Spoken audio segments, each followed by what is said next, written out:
পানি পান করার জন্য তিনি ছটফট করছেন, তখনও পানির বোতল মুখের কাছে নিয়ে পুলিশের কর্তব্যরত কোনো এক সদস্য তিনি বোতলটা আবার ফেরত নিয়ে আসছেন, তাকে পানি পান করতে দেন নাই।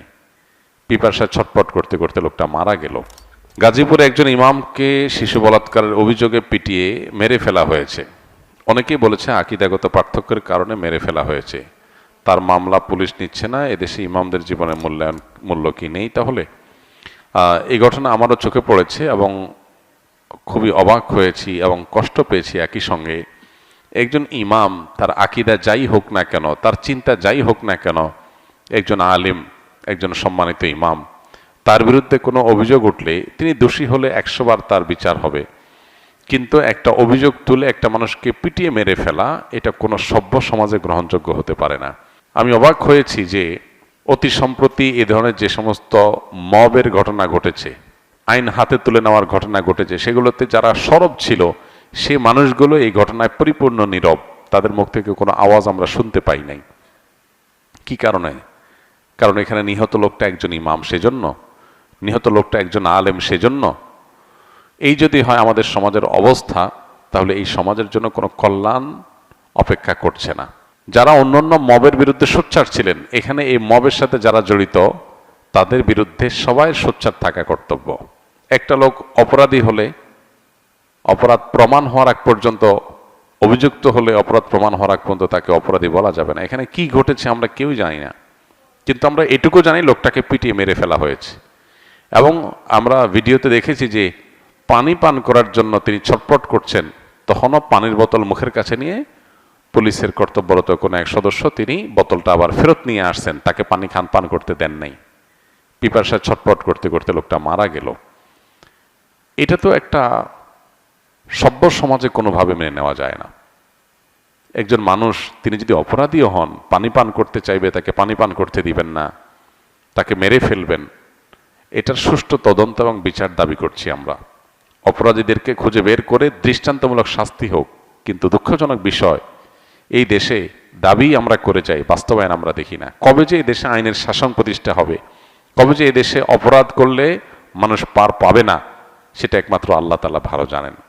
আমরা স্বপ্ন দেখি এক এক সময়, এক একজনকে নিয়ে, এক এক গ্রুপকে নিয়ে, কিন্তু তারা আমাদের সেই স্বপ্নগুলোকে ধুলির সাথে মিশিয়ে দেয়। আল্লাহ তাআলা এই দেশে মানুষের প্রতি রহম করুন, করুণা করুন।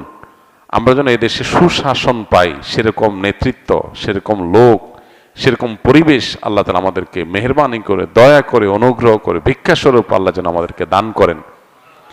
এছাড়া আমাদের কোনো আশার আলো আমরা সচরাচর দেখতে পাই না। আল্লাহর অনুগ্রহ ছাড়া আমার কোনো উপায় নেই। আপনি যে কোনো মানুষের উপর একটা অভিযোগ তুলে তাকে পিটিয়ে মেরে ফেলতে পারেন, এটা তো হতে পারে না। এখানে আইন শৃঙ্খলা রক্ষাকারী বাহিনীর দায়িত্বের বিষয়টা চলে আসে।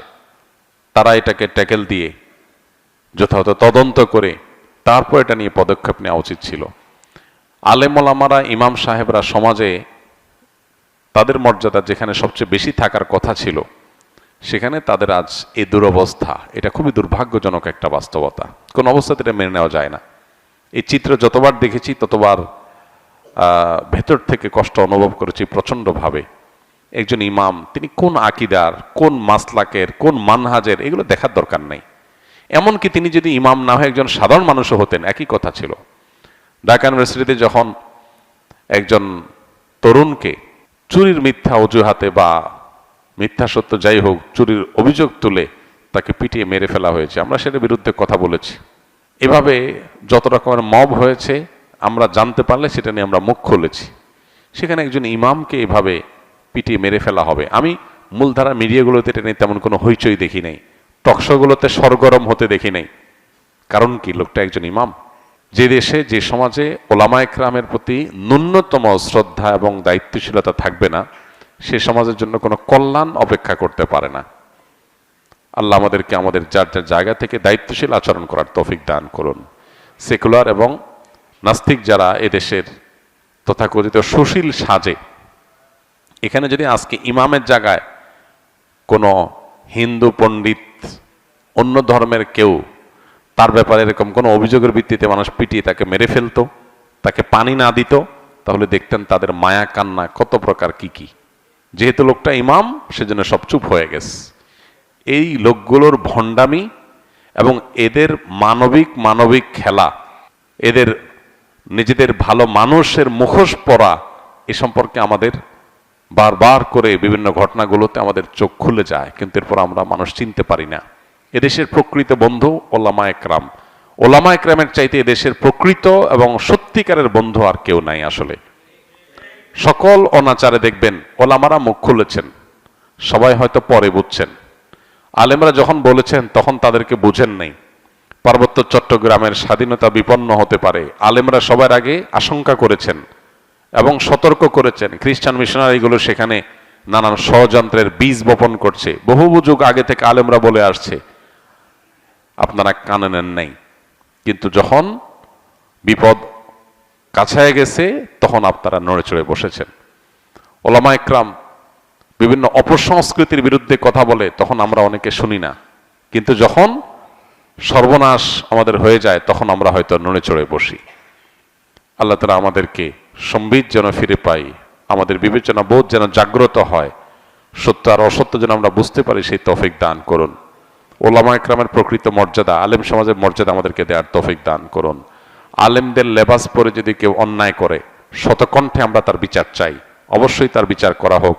যত রকমের অন্যায় অনাচার হতে পারে, সেটা বলাৎকার হোক, জেনা হোক, অন্য কোনো অপরাধ হোক, একজন আলেম করলেও তার বিচার করতে হবে, সাধারণ মানুষ করলেও তার বিচার করতে হবে। ইসলাম সে ইনসাফ কায়েম করার জন্যই এসেছে, আমরা সেটা অবশ্যই বলবো, শতকণ্ঠে বলবো।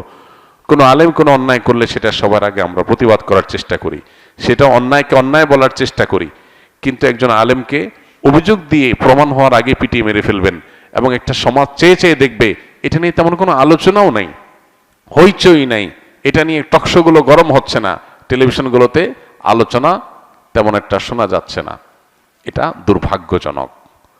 এদেশের 4 লক্ষ মসজিদ, 4 লক্ষ ইমাম, এই 4 লক্ষ ইমাম তারা যদি তাদের মতপার্থক্য ভুলে, তারা যদি জাতীয় স্বার্থে ঐক্যবদ্ধ থাকেন, তারা যদি দেশ এবং মানুষের কল্যাণে নিজেদেরকে নিয়োজিত করেন, তাহলে ইমামদেরকে এরকম অবজ্ঞা করার সুযোগ কেউ পাবে না। এই জন্য আমাদের ওলামা একরাম প্রত্যেকটা মহল্লাতে আমাদের ঐক্যবদ্ধ থাকতে হবে। দুর্ভাগ্য আমাদের, আমরা বিভিন্ন মাসলাকগত আকীদাগত মত পার্থক্যের দোহাই দিয়ে আমরা যার যার মতো আলাদা আলাদা, পারলে একজন আরেকজনের বিরুদ্ধে শত্রুতা করি। এগুলা ভেদাভেদ ভুলে, মত পার্থক্য আপন জায়গায় থাকতে পারে, সেগুলো থাকা সত্ত্বেও আমরা ঐক্যবদ্ধ থাকা দরকার, একে অন্যের পাশে থাকা দরকার এবং সমাজ এবং মানুষের কল্যাণে কাজ করা দরকার। আল্লাহ আমাদেরকে তৌফিক দান করুন। আস সুন্নাহ ফাউন্ডেশন, উম্মার স্বার্থে সুন্নাহর সাথে।